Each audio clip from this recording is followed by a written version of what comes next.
So, Dead Cells 3.0 is here.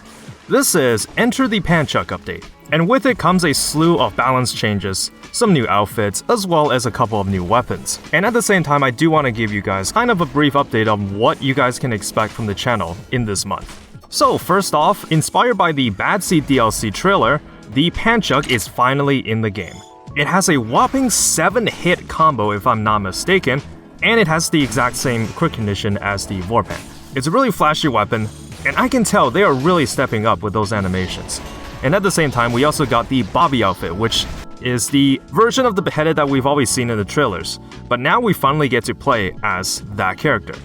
We also have some crossover items from Soul Knight, which is yet another roguelike similar to Enter the Gungeon. The magic bow will wind up and fire a couple of slow-moving arrows that automatically home in on enemies.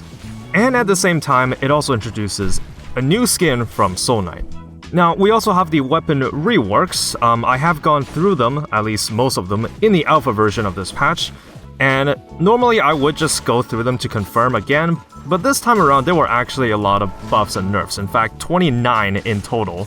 So I can just show the buffs and nerfs on screen, but you can also just go to the patch notes to find out for yourself. And last but not least, the new feature that I didn't really talk about was the change for legendary items. Before, legendary items used to scale with your 2 highest stats, so when you picked one up, that was actually one scenario where stat spreading was actually a good strategy. Now that's not the case anymore. Legendary items now stack with your highest color, same way as colorless items. However, this time around, each weapon will have its unique force affix that does something really incredible. What are those affixes? Well, it's actually a really long list that you're gonna have to find out for yourself, but I do have some screenshots from the developer's vlog that showcases what some of these affixes can be. So that means if the next time you pick up a legendary item, be sure to look out for any interesting synergies it may have, because sometimes they can pretty much change your whole view of the weapon. Now, I do wish there was an option maybe in the custom mode menu where you could switch between the old legendary system versus the new one.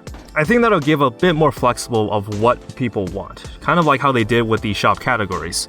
And also, since the game is reaching its 30th update, I am happy to announce that I will be doing a new tier list for this version of the game. In fact, I've been working a lot behind the scenes on the Melee tier list, and I will have that out hopefully sometime the next week. This time around, I did go through each and every weapon with other Dead Cells players that know them quite well, so hopefully this time around, we can be a bit more agreeable on what the weapon tiers will be. I'm also going to go all out on the weapon footage. In fact, this time around, I have over 60 gigabytes of footage that I can show that showcases each and every one of the weapons. So yeah, in the meantime, I'll be hard at work with those tier lists and hopefully have them out in a couple of days. As usual, thank you all for watching, and let me know what your favorite changes are in this update.